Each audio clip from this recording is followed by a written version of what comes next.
भगवान शंकर को प्रदोष के समय में शाम के समय पर हम बेलपत्र, शमी पत्र, चावल समर्पित करेंगे। आप तो प्रयास करा करें, कभी अगर मौका मिल जाए तो प्रदोष काल में, प्रदोष के समय पर एकांतेश्वर शिवलिंग मिल जाए, कहीं एकांत में कोई शंकर भगवान का शिवलिंग मिल जाए, एक बेलपत्र लो,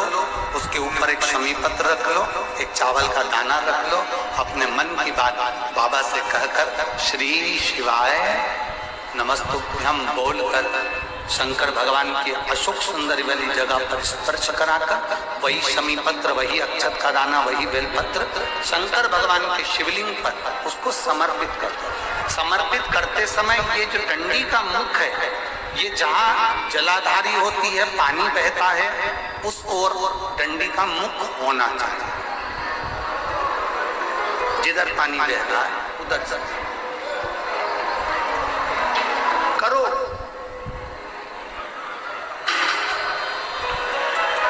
प्रदोष काल में करी गई आराधना,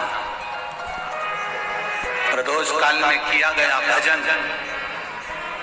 केवल प्रदोष के दिन ही नहीं, प्रदोष काल में कभी भी शंकर को याद करो। वैसे तो शंकर भगवान को याद करने के लिए कोई समय निश्चित नहीं किया गया कि इस समय शिव जी को याद करना। मौत का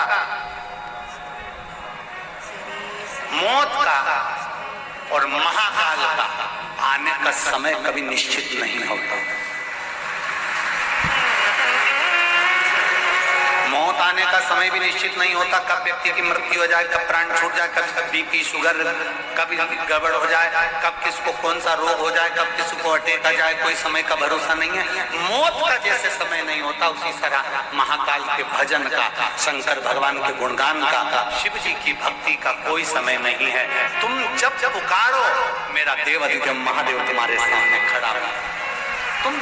करते हैं। जिस प्रदोष के दिन का आपको बधाई कल हमने दी थी कि प्रदोष की आपको बधाई हो। प्रदोष शाम का जो समय होता है, प्रदोष काल जो होता है, उसका वर्णन जब हम करते हैं, ये प्रदोष की पूजन का विधान किसने बनाया, ये प्रदोष की पूजन का नियम किसने बनाया, ये प्रदोष की संध्या काल का, प्रदोष के समय का पूजन का विधान कौन बनाया, ये प्रदोष के समय पर एक बेलपत्र चढ़ाने का विधान किसने बनाया, प्रदोष के समय पर एक शमी पत्र चढ़ने का विधान किसने बनाया, प्रदोष के समय पर अगर मान लो कोई भिखारी से भिखारी व्यक्ति भी है जो ठेला चला रहा है, उसके पास में खाने के लिए कुछ नहीं है, फटे कपड़े पहन रहा है, उसकी जिंदगी में कुछ भी नहीं बचा और कर्जे में लतालुम हो गया, एक चावल का दाना अगर वो प्रदोष के दिन, प्रदोष काल में शाम के समय पर शंकर के शिवलिंग पर चढ़ा देता है तो 3 या 4 प्रदोष में उसका कर्जा चुकना प्रारंभ हो जाता है। प्रदोष का विधान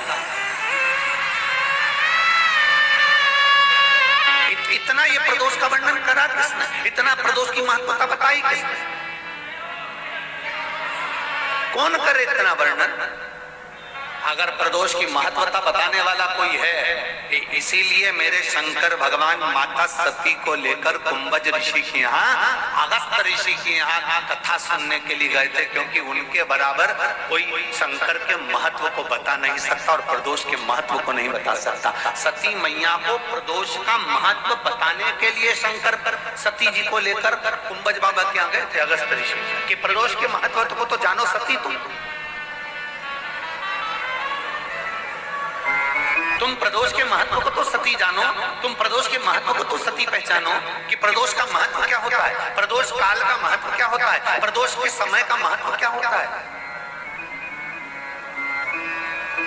जिस समय पर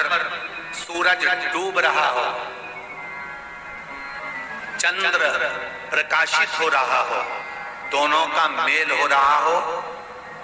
ना तो पूरा सूरज डूबा है,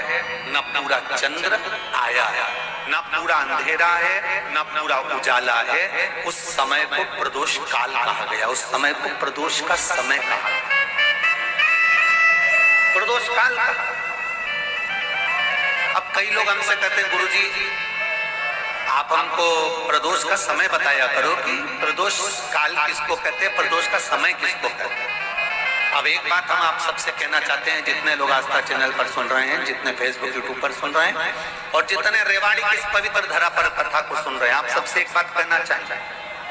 अगर हम समय देखकर बताएं आपको कि शाम को 6 बजे, 6:30 बजे, 6:30 पे लेकर 7:30 के बीच में ये समय है, या 5:30 से लेकर 6:30 तक का ये समय है, या हम तुमको बोल दें कि इतनी बजे ये समय प्रदोष काल का रहेगा या इतनी बजे ये समय रहेगा, तो देखिए कभी कभी ठंड का समय आता है तो दिन जल्दी ढल जाता है, कभी कभी गर्मी का समय रहता है तो दिन बहुत लेट ढलता है। इसलिए समय की गणना से मत चलो, आप तो ये अंदाजा लगा कर रखो कि दिन ढल रहा हो, अंधेरा होना शुरू हो रहा, सूरज डूब रहा हो, चंद्र प्रकाशित हो रहा हो, अंधेरा अपना काम कर रहा है, सूरज ढलता जा रहा है, दिन कम होते चले जा रहा है और अंधेरा थोड़ा बढ़ते चले जा रहा है। इन दोनों का जो मिलन का समय हो, अब वो कितनी भी बजे, आप तो बस उसके मिलन का समय निकाल लो, वही समय प्रदोष काल कहलाता है, वही समय प्रदोष काल। जब प्रदोष पड़े, बन सके 1 बेलपत्र, बन सके 5 बेलपत्र, शमी पत्र, हरे मूंग, कलश के अंदर थोड़ा सा पानी लेकर 1 बेलपत्र, हरा मूंग, शमी पत्र डालकर और उसमें थोड़ा सा गुड़ डालकर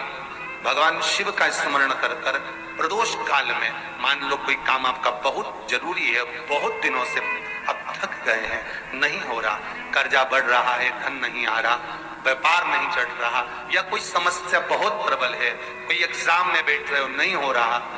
परीक्षा भी दे दी है, रिजल्ट आने ही वाला है, तो भी प्रदोष काल में, प्रदोष के समय वो जल, मूंग, शमी पत्र और बेलपत्र और गुड़ का शंकर के शिवलिंग को समर्पित करना प्रारंभ कर दो। 2 या 3 प्रदोष करोगे, बाबा आपकी मनोकामना शीघ्र पूर्ण कर देगा। 2 या 3 करो। कभी जीवन में आपको लग रहा हो कि मैंने 2-3 व्यापार करके देख लिए और घाटे घाटा हो रहा है, उसमें मुझे तरक्की नहीं मिल रही है, इसमें मुझे उन्नति नहीं मिल रही है, या कर्जा बढ़ रहा है, घट नहीं रहा, और बहुत कर्जा बढ़ रहा है, तब एक प्रयोग जरूर करिएगा। प्रदोष के दिन एक धतूरा भगवान शंकर के शिवलिंग के ऊपर रख दीजिए। जब तुम्हें लगे कि मैंने 2-3 व्यापार बदल कर देख लिए, चल नहीं रहे, या कर्जा बढ़ रहा है, घट नहीं रहा, तब एक धतूरा भगवान शंकर के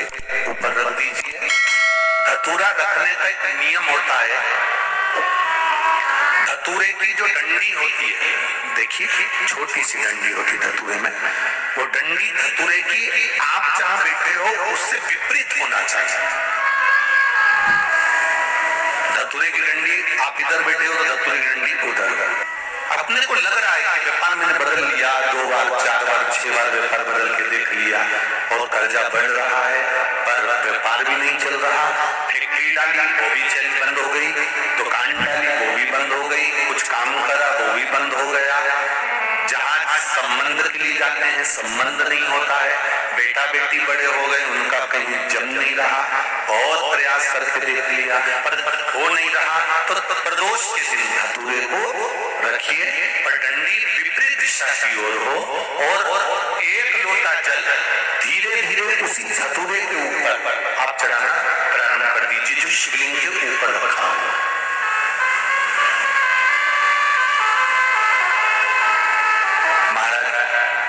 हाटकेश्वर महादेव का नाम ले। कौन से महादेव? जम के बोलो जरा। हाटकेश्वर महादेव का नाम लेकर जो जल समर्पित करा जाता है और उस जल को समर्पित करने के बाद उसी धतूरे को वापस घर में ले आया जाता है, वापिस लाओ। उसके बाद तुम जिस कार्य में हाथ डालोगे और जो कार्य करना चाहोगे उसमें सफलता मिलना चालू हो जाएगी और कर्जा भी धीरे धीरे चूकना प्रारंभ हो जाएगा। संबंध नहीं हो रहे होंगे तो संबंध होना प्रारंभ। कौन सा महादेव? जम के बोलिए जरा। हाटकेश्वर महादेव का स्मरण। एक शमी पत्र, 5 बेलपत्र तांबे के लोटे में जल में डाल लीजिए 7 दाने अक्षत के आके अक्षत के डालने की। और प्रदोष काल में, प्रदोष काल जो शाम का समय होता है, प्रदोष काल में भगवान शंकर के मंदिर जाकर पांव में चप्पल पहनकर ना जाइए, घर में घी का दिया लगाकर कलश लेकर शिव के मंदिर में चले जाइए। शिव मंदिर में दिया नहीं लगाना है, आपको केवल घर में दिया लगाकर जाना है। और शंकर जी के मंदिर में वो ऐसा कैसा ही पानी पूरा उंडेल कर डालकर शिवलिंग पर आ जाइए, झोली पसार कर प्रणाम करिए, शंकर की देहली पर 2 मिनट बैठकर ओम नमः शिवाय का स्मरण कर लीजिए। कुछ देर शिव के मंदिर में प्रदोष काल में, प्रदोष के समय पर, प्रदोष के दिन बैठकर शिव नाम का जाप करें, जल का पात्र और बड़े प्रेम से अगले महीने फिर प्रदोष के दिन, फिर प्रदोष काल में शिव के द्वारे जाना, फिर विनती करें, कहीं मत जाना, केवल शंकर की शरण में जाना, उससे कहना, उससे मेरे नाम करना, मुझे विश्वास है मेरे शंभू पर, शिव महाप्राणपति है। अगर आपने 2 या 3 या 4 प्रदोष ही कर लिए तो मेरा महाकाल बाबा आपकी झोली पर भर ही देगा। 2, 3, 4, 10 बहुत। जब आपको लग रहा है कि मेरे बेटा बेटी, मेरे बेटा बहू या मेरे परिवार का सदस्य ठीक राह पर नहीं जा रहा, सही जगह पर नहीं जा रहा, तो पीपल के वृक्ष के नीचे, जिस पीपल के वृक्ष के नीचे कोई देवता का मंदिर ना हो या कोई स्थान ना हो या कोई मूर्त ना हो, आपको लग रहा है कि मेरे बच्चे भटक गए, मेरे बच्चों ने मार्ग भटक गए और सही मार्ग पर नहीं जा रहा, तब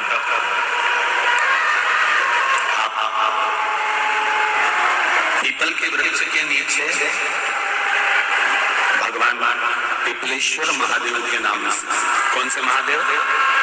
जम के बोलो जरा, पिपलेश्वर महादेव के नाम से प्रदोष काल में आप पीपल के वृक्ष के नीचे भगवान को पिपलेश्वर महादेव के नाम से दीप लगाना प्रारंभ कर दो। एक बात का स्मरण रहे आपको, आप पिपलेश्वर महादेव के नाम से जब दिया लगाएं तो आपके स्मरण में रहना चाहिए कि मेरे जो बच्चे गलत मार्ग पर जा रहे हैं, मेरे जो बच्चे परिवार के लोग गलत पथ पर जा रहे हैं, वो उनका मार्ग, हे पिपलेश्वर महादेव